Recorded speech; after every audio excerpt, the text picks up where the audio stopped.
The Screaming Eagles of the 101st Airborne Division Air Assault have always answered our nation's call without question, possibly deploying more than any other unit in the U.S. Army. Whether in peacetime, conflict, or war, the soldiers of the 101st have always served valiantly, with pride, honor, and distinction. However, service often comes at a cost, and the heaviest single event evidence of that cost for the 101st occurred at 6:45 in the morning on December 12, 1985. Carrying 248 passengers and a crew of 8, Air Arrow Flight 1285 crashed shortly after takeoff from Gander International Airport, Gander, Newfoundland.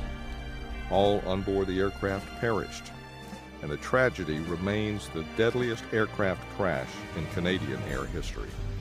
The passengers were all U.S. soldiers. Most of them were members of the 101st Airborne Division's Task Force 3502nd, 3rd Battalion, 502nd Infantry Regiment, 2nd Brigade, but there were soldiers aboard from other 101st units as well.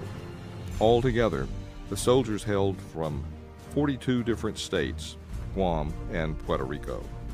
These men and women were returning to Fort Campbell after completing a 6-month deployment to the Sinai Peninsula on a peacekeeping mission. They were returning just in time for the Christmas holiday. At the time to welcome home their Screaming Eagles. The harsh news of the crash hit those in the crowded gym like a gut punch, as it did the entire installation, surrounding communities, and across the country. Nothing can adequately describe the horrific sense of tragic loss. News of the crash also stirred the heart of a 15-year-old Canadian girl, Janice Johnson, from Oakville, Ontario, who started a campaign to establish a living memorial to those lost. She wanted to donate her babysitting money, $20, to buy trees as a living memorial for the soldiers who died in her country. News of her idea spread globally, prompting world leaders and celebrities to commend and join her effort. At Fort Campbell, officials set aside a 4-acre plot for the memorial.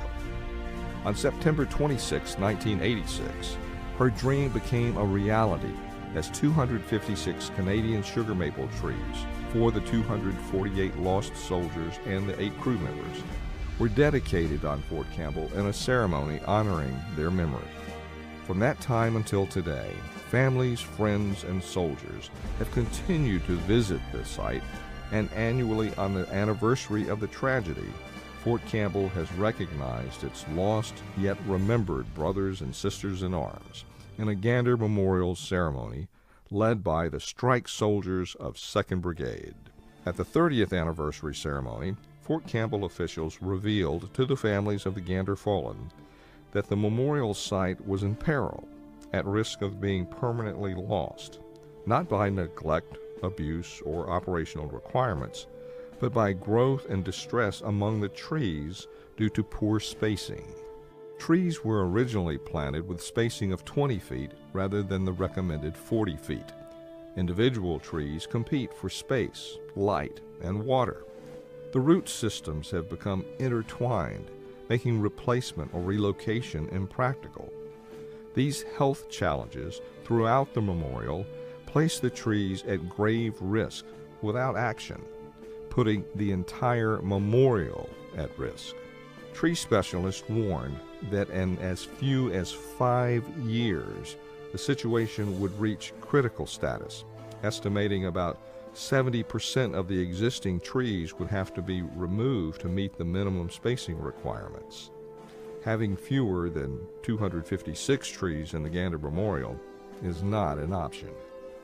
More than anything, Fort Campbell wanted the memorial to remain true to its intent, to serve as a living memorial.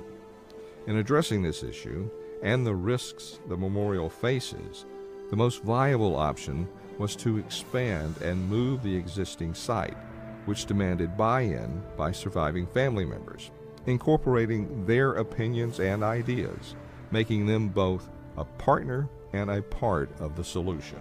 Such an expansion also tied into a larger effort to establish a centralized memorial area on Fort Campbell, anchored by the Gander Memorial. If you drive along Kentucky or Tennessee Avenue today, you'll see memorial sites for different units. With the expansion, the Gander Memorial becomes the center feature of Memorial Row. When the need for the move and expansion was initially explained, there was overwhelming support, as well as some questions. In accepting something had to be done to preserve the memorial, family members provided valuable, direct input to the project concept and plans, ensuring their opinions were heard and the expansion reflected a living memorial. Over the course of a year, periodic meetings between surviving family members, installation leadership, and the architectural firm selected to design and implement the project mapped the way ahead. Armed with input from the families and guidance from leadership, the architects laid out possibilities. They presented options and made edits and changes as suggested. With family knowledge and support, site preparation began with grading and leveling the new site. It was a total team effort. Fort Campbell leadership sited the new memorial to the north and west, transforming the memorial to a park-like setting, consisting of 13 acres to facilitate better growth for the trees, planted at 40-foot intervals, whereas the original site was 4 acres with trees spaced at 20 feet. 8 of the existing memorial trees from the original site have already been transplanted to the 2nd Brigade Unit Memorial Site within Memorial Row. A permanent display board will accompany the trees and explain their significance. The front entry of the new site will be on Tennessee Avenue next to the Brigadier General Don F. Pratt Memorial Museum and stretch west Boulevard from the original site and extend north from Normandy Boulevard to 29th Street. This expanse fully accommodates the 256 sugar maple trees with sufficient room to grow and mature without crowding. The space will also include a variety of pathways throughout the memorial trees. Shrubs, grass, flowering trees, and evergreen trees will provide a welcoming backdrop at the entry. 2 parking spaces at the Pratt Museum are being designated for Gold Star families as well. A new central display area will be home to the memorial ceremony and original monuments. 10 information panels regarding the memorial, its history, and meaning will flank the original Gander Memorial monuments as the display centerpiece. The original memorial display features 3 significant plaques that will be included in a newly constructed monument feature. The ceremony lawn will focus the view upon the new central display area, with the expanse of the memorial trees in the background and along the side of the space. A flat plaza space along the front of the memorial will feature the 502nd Infantry Regiment crest on the ground plane.